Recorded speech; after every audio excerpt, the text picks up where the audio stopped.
درود دوست عزیز، من دیبا نوروزنژاد هستم. به کانال سیکرت آف موویز خوش اومدی. این ویدیو متعلق به سریال اشرف رویا قسمت 4 ترکیه هستش. لطفاً کانال رو سابسکرایب کن که ما رو گم نکنی. اشرف و نصرت وقتی که از اتاق سردار میان بیرون یکم با هم درگیری لفظیشون میشه. اشرف به تیمش میگه که نیسان رو گروگان گرفتن. نیسان به نعمت میگه من دوست دختر اشرف نیستم. هر کی بهتون گفته گولتون زده. این موضوع به ما ربطی نداره. افرا بلند شو بریم. یکی از آدمای نعمت چنگ میزنه توی موهای افرا و نیسان میگه باشه هر چی که بگین گوش میدیم. اونو بفرستیم برو و هر کاری که خواستین با من بکنین. نعمت میگه خواهر برادر مهمه نه؟ حالا که اینطوره آروم بشین. نعمت به اشرف زنگ میزنه و اشرف میگه سری دختره رو ول کن بیا. تو چی میخوای؟ نعمت میگه تو رو میخوام. گوشیو میده به نیسان که با اشرف صحبت کنه و بعدم نعمت به اشرف میگه منو ببین. اگر اون ساعتی که بهت گفتم اون جایی که میگم نباشی این دختره رو قیمه قیمه میکنم و هر روزم یه تیکش رو برات میفرستم. تیم اشرف راجع به تنها رفتن اشرف ناراحتم و گردال میگه من نمیفهمم این دختره چرا باید انقدر برای ما مهم باشه که بخوایم نجاتش بدیم. اشرف میگه گردال ببین این دختره یتیمه. افرا ناراحتی میکنه و نیسان بهش میگه باید صبر کنیم تا اشرف بیاد ما رو نجات بده.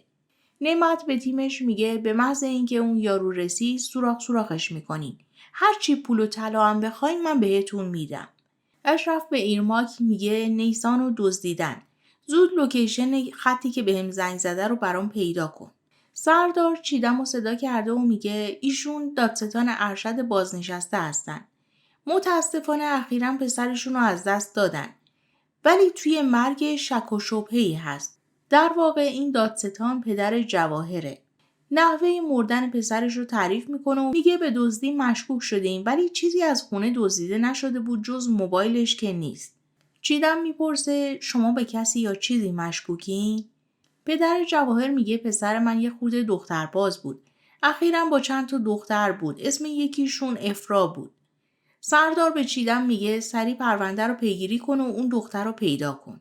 چیدم و دستیارش میان توی اتاقشون و دستیارش عصبانی میشه و داد بیداد میکنه و میگه اگر تلفن اون پسره رو بتونن پیدا کنن معلوم میشه که اون روز افرا اونجا بوده و هممون نابود میشیم.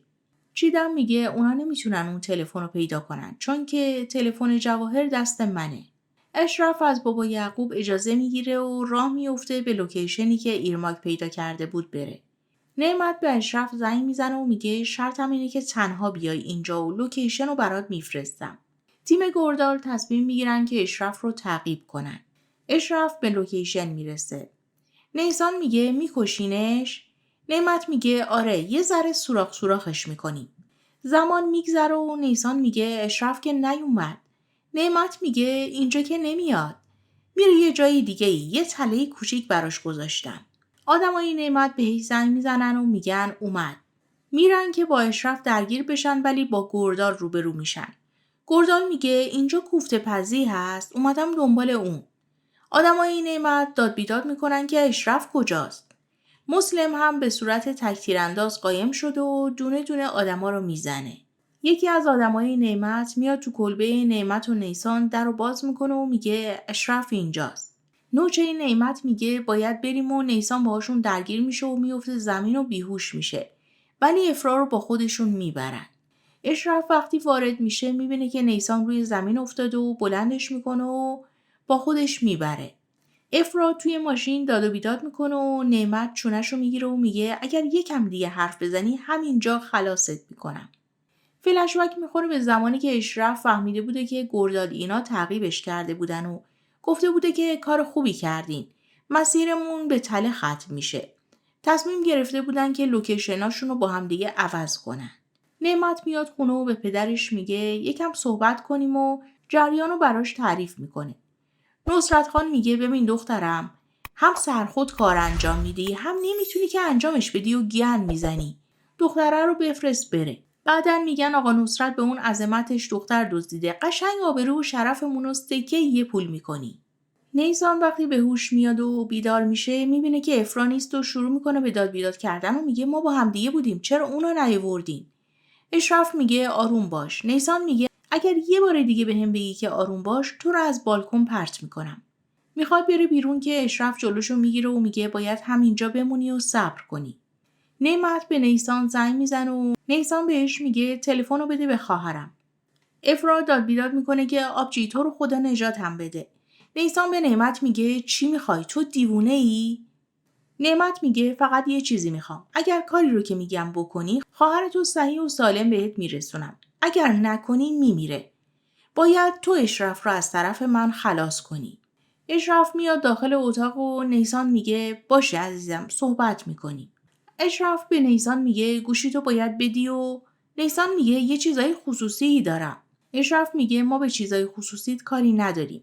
چیدم و دستیارش میرن به محلی که نیسان رو دزدیده بودن و میبینن که همه جا تمیز شده. تلفن نیسان دست اشرفه که چیدم زنگ میزنه ولی صحبت نمیکنه. اشرف هم صحبت نمیکنه و چیدم قطع میکنه و اشرف یکم با شک به نیسان نگاه میکنه و میگه گردال بیا بریم پیش بابا یعقوب. نوچه قدیرم براش خبرها رو میاره.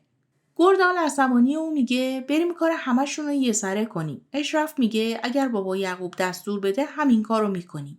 ایرماک برای نیسان غذا میاره و سعی میکنه که یکم آرومش کنه. اشرف همه چیز رو برای بابا یعقوب تعریف میکنه و یعقوب بابا میگه اینا مثل گرگ زخمی به همه چیز حمله میکنن. گفتیم خان هست دستشو گرفتیم. قدیر هم میاد و یعقوب بابا دوباره میپرسه این دختره چرا برات مهمه اشرف؟ بین شما چیزی هست؟ اشرف میگه نه بابا فقط توی هتل ما کار میکنه. یعقوب بابا میگه پس چرا این دختره رو دزدیدن؟ اشرف به قدیر نگاه میکنه و میگه فکر کردن که دوست دخترمه. دختره یتیمه. یعقوب بابا میگه خب بگو دیگه پس اوضاع تغییر میکنه. اگر یتیمه پس از ماست. قدیر تو یه ملاقات با نصرت خان جور کن برامون. اشرف تو هم نمیای. وقتی اشرف میرسه تو هتل نیسان بهش میگه منو اینجا زندانی کردین و گوشیمو گرفتین. باید گوشیمو بهم پس بدین. شاید به خاطر افرا بخوان بهم زنگ بزنن. خواهرم برام خیلی مهمه. اشرف دستور میده که گوشی رو بهش برگردونن. نعمت عکسای خواهرش رو براش فرستاده و نوشته که اشرف رو بکش. نیسان میره توی دستشویی و به نعمت زنگ میزنه و التماس میکنه که یه چیز دیگه ای ازم بخواه. ولی نعمت روی حرفش میمونه و میگه تا فردا باید این کار رو تموم کنی. سردار به چیدم فشار میاره که پس این افرا چی شد؟ چرا پیداش نکردین؟ همون موقع نیسان زنگ میزنه و چیدم رد تماس میده. نیسان میره پیش اشرف میشینه و شروع میکنه به گریه کردن و چیدم که بهش زنگ میزنه نمیتونه جواب بده و به اشرف میگه اونجا چند نفر رو کشتی. من نمیخوام کسی کشته بشه و کسی شلیک کنه. نمیخوام خواهرم دزدیده بشه. اشرف میگه منم از این وضعیت راضی نیستم ولی دنیای من اینجوریه و مجبورم که تحمل کنم. ما با هم توی یه جبهه هستیم. تو دیگه فقط یه خواننده نیستی. نیسان میگه پس من چیم؟ اشرف میگه اونو زمان مشخص میکنه. بعدم میره پیش تیمش و اونا میخوان از زیر زبونش بکشن که ببینن چیزی بین نیسان و اشرف هست یا نه. نصرت برای جنساش مشتری پیدا کرده و داره تدارکات جابجایی جنساشو میبینه. حدود 30 تا ماشین از طرف نصرت و بابا یعقوب میرن و تیم یعقوب و نصرت روبروی هم وای میستن و یعقوب میگه ما از تو پذیرایی کردیم. فکر کردیم که تو خان هستی ولی این چه کاری بوده کردی؟ نه طبق جوانمردیه نه مرام و قوانینمون. دزدیدن اون خواننده‌ای که توی هتل اشرف بوده برای چیه؟ نصرت میگه من اطلاعی ندارم. بچه‌ها به حرفمون گوش نمیدن دیگه. مگه اشرف فرزند تو نیست؟ اونم گوش نکرد. اگر دنبال اصول و قواعدی بچه ای من از پنجره طبق چه اصول و قوانینی پرت شده بود؟ یعقوب میگه من فکر کردم که تو مردونه مبارزه میکنی. متاسفانه تو شایسته آوازت نیستی. هر دو طرف به سمت هم اسلحه میکشن و یه تکتیراندازم از دور آماده شلیک میشه. اگر تا اینجا ویدیو رو دوست داشتی لطفاً لایک رو بزن که ادامه بدیم. گردال عصبانیه که چرا بابا یعقوب رفته اگر بلایی سرش بیاد چی؟ اشرف میگه اگر اتفاقی برامون بیفته از اون طایفه فقط خاطرش باقی میمونه. یعقوب به نصرت میگه تو ما رو یتیم فرض کردی ولی نمیدونی که همین قدری که ما هستیم نصفمونم زیر زمینه. نصرت میگه وای وای زمین گوش داره. یعقوب میگه داشت من بریدمش دیگه نمیتونه هیچی بشنوه. برای آخرین بار بهت میگم دختره رو ول کن. نصرت میگه اگر ولش نکنم چی میشه؟ یعقوب میگه از طایفت فقط خاطرش باقی میمونه. نصرت تهدید میکنه که هر کاری که میخوایم بکنیم. اون اشرف رو گیر میارم و میکشمش و هر کیم که ببینه دست منو میبوسه و جلوم صف میبندن. خودتونم صف میبندی. یعقوب میگه نصرت اگر به یه تار موی اشرف صدمه برسه تو رو وسط استانبول به 4 میخ میکشم. نصرت میگه مشکلی نیست. هشدار تو گرفتم یعقوب بابا و به جون خریدم. فاروق میره خونه‌ای که زنش توش بهش خیانت کرده بوده و اونجا میشینه و به خاطراتش فکر میکنه. نیسان به دوستش زنگ میزنه که برای من لباس بیارین و از اینجا میخوام برم بیرون. اشرف میاد پیش نیسان و نیسان شروع میکنه باهاش داد و بیداد کردن و قدیر به اشرف زنگ میزنه و میگه این مشکل حل نمیشه. بابا یعقوب رو در روی مرده قرار گرفت. فقط میگن اشرف رو بدین. یعقوب بابا گفته که فعلا جلوی چشم نباشی. نیسان میخواد اشرف رو از بالکن پرت کنه که اشرف برمیگرده و نیسان میگه دلم میخواست یکی رو بغل کنم. میشه بغلم کنی؟ فاروق و مسلم دارن راجع به آدمای نصرت تحقیق میکنن. اشرف و نیسان یکم با هم صحبت میکنن و اونجا نیسان متوجه میشه که اشرف توی بچگی به خاطر اینکه آدم کشته رفته زندان. دوست نیسان میاد و اشرف به نیسان میگه لازم نیست شرایط خواهرتو بدونه. دوست نیسان لباسای نیسان رو میپوشه و از در میره بیرون و نگهبانا هم به دنبالش میرن.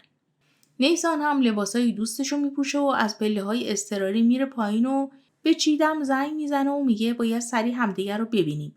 افرا هنوز دست اون زنه و منو تهدید میکنن. گردال داره با دوست نیسان حرف میزنه که گنجا میاد و میگه باز داشتی با یه دختر حرف میزدی؟ نیسان میره منتظر تاکسی میسته که قدیر جلوی پاش ترمز میکنه و میگه توی این هوا تاکسی پیدا نمیشه و من میرسونمت. گردال به اشرف خبر میده که قدیر داره نیسان رو میبره و اشرف هم متوجه میشه و تعقیبشون میکنه. قدیر سعی میکنه با نیسان ارتباط برقرار کنه و وقتی که اشرف بهش زنگ میزنه رد تماس میده. اشرف از فرعی میپیشه جلوی ماشین قدیر و نیسان رو پیاده میکنه و میگه سوار ماشین من شو. بعدم با قدیر بحثش میشه و قدیر میگه من نمیدونستم چیزی بین شما هست برادر. به خاطر همین از روی انسانیت سوارش کردم. اشراف میگه نمیخواد انسانیت کنی. چیزی بین ما نیست.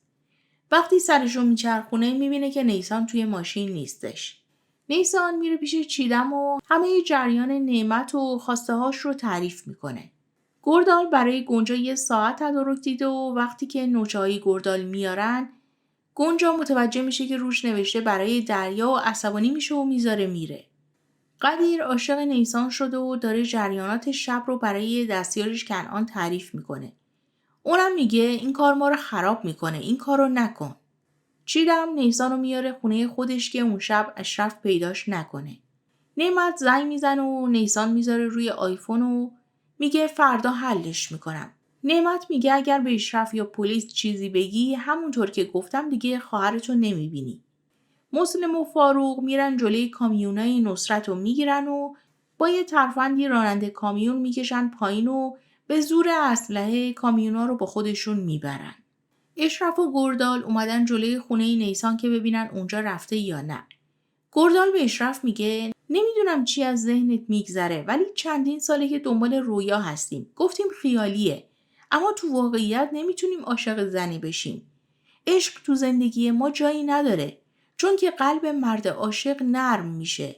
صبح قدیر سنگر و اون یکی داداشش رو خبر کرده که با همدیگه صبحونه بخورن و سعی داره نظرشون رو راجع به این که اشرف کارای خوبی انجام نمیده و بدون مشورت با ما هر کاری رو انجام میده جلب کنه. بهشون پیشنهاد میده که شورا تشکیل بدیم و اشرف رو عزل کنیم. از گروه یتیما بندازیمش بیرون وگرنه اونا هممون رو میکشن. اونا هم میگن ما که از مردن نمیترسیم. این کارم شدنی نیست و برازنده ما نیست. نصرت با آدماش ریختن توی عمارت اشرف و از پله ها میرن بالا و میرسن به اتاق اشرف. اشرف در حال نقاشی کردن رویا هستش و ریلکس هیچ عکس‌العملی نشون نمیده. نصرت میگه اومدم جونتو بگیرم. اشرف میگه خوش اومدی. نصرت بگیر بشین یه تماس باهات گرفته میشه. امروز خیلی چیز از دست میدی. روز بدیه برات. گوشی نصرت زنگ میخوره و خبر میدن بهش که کامیونا رو اشرف و تیمش گرفتن. اشرف هم لپتاپشو برمیگردونه که نصرت ببینه که مسلم و گردال در حال امضا کردن موادش هستن و آدماش رو هم آویزون کردن. نصرت عصبانی میشه و میگه شماها چیکار کردین؟ اشرف میگه من کاری نکردم، تو کردی. گروه یتیم ها رو دست کم گرفتی. اگر شما طایفه هستین، ما هم گروه یتیم ها هستیم. ما پرجمعیت ترین خانواده در کل دنیا هستیم. همه جا هستیم. اگر با ما سر و کله بزنین، تاوانش رو پس میدین. ولی اینکه چیزی نیست. اگر ادامه بدی، از تو و طایفت حتی 1 نفر و 1 قرونم باقی نمیمونه. یا الان به سرم شلیک میکنی یا اینکه گم میشی و میری و تا روزی که تو رو بکشم از زندگیت لذت میبری نصرت خان. اون دخترم برام میاری و بعدن جنساتو پس میگیری. در ضمن شنیدم که یه محموله دیگه هم تو راه داری و داری منتقل میکنی. اونو کنار گذاشتم. اگه تا 1 ساعت دیگه اون دختر رو نیاری محمولت خاکستر میشه. آدمات هم سرت هوار میشن و این برای عشیرت خوب نیست. نصرت عصبانی میگه ببین عزیزم پسرم تو ما رو نشناختی. ما تعدادمون زیاده. نمیتونین ما رو شکست بدین. اشرف میگه پس اون وقت شما همتونو اشرف تک. نصرت آدماش رو میبره بیرون و به دخترش زنگ میزنه و میگه اون دختره رو سری میفرستی میره. نعمت به نیسان زنگ میزنه و میگه برای لوکیشن میفرستم و بیا. قدیر و برادراش وقتی از غذاخوری میان بیرون یه ماشین میاد بهشون شلیک میکنه و قدیرم میگه ببینین اینا آدمای نصرتن میخواستن ما رو بکشن. بعدم وقتی توی ماشینش میشینه به کنعان زنگ میزنه و میگه پسر تو داشتی هممون رو میکشتی ولی خیلی طبیعی رفتار کردی خوب شد. جیدم تا یه جایی نیسان رو میرسونه و میگه از اینجا به بعد خودت برو منم تعقیبت میکنم. وسط راه نیسان رو گم میکنه و به عاطف میگه برام لوکیشن خط نیسان رو پیدا کن. آدمای نعمت نیسان رو میارن به اون سوله‌ای که افرا رو نگه داشتن. نعمت میگه این چاقو رو برادرم عزت بهم هدیه داده بود. تو با این باید بری اشرف رو بکشی. این ساعت شنی رو که میبینی اگر شنش تموم بشه خواهرتو از دست میدی. نیسان به اشرف زنگ میزنه و میگه بیا همون پارکی که تاپ سوار شدیم باید باهات صحبت کنم. نعمت و آدماش نیسان رو میرسونن به پارک و اشرف میاد پیش نیسان و میگه خوبی چیزی شده؟ نیسان میگه نعمت میخواد خواهرمو بکشه. الانم دارن ما رو نگاه میکنن. خواهرمو بستن و گفتن که اگر تو رو نکشم اونو میکشن. اشرف من نمیتونم بدون خواهرم زندگی کنم. چاقو رو بیرون میاره و میگه وقت زیادی نداریم. نعمت توی ماشین نشسته و چیدم هم از پشت درخت‌ها دارن نگاه میکنن. اشرف میگه کاری که گفته رو انجام بده. یه قسمت از شکمش رو نشون میده و میگه اینجا بزن. به خاطر خواهرت مجبوری که انجام بدی. زود باش. نیسان یادش میاد که به اشرف گفته بود من نمیتونم کسی رو بکشم و اشرف هم بهش گفته بود حرفای بزرگ نزن امتحان میشی. نیسان چاقو رو فرو میکنه توی شکم اشرف. مرسی که تا اینجا همراه هم بودی. دوست دارم نظرتو راجع به سریال اشرف رویا بدونم و اینکه به نظرت نصرت با آدماش میذاره میره یا اینکه جنگشون ادامه پیدا میکنه. تا ویدیوی بعدی خدا نگهدار.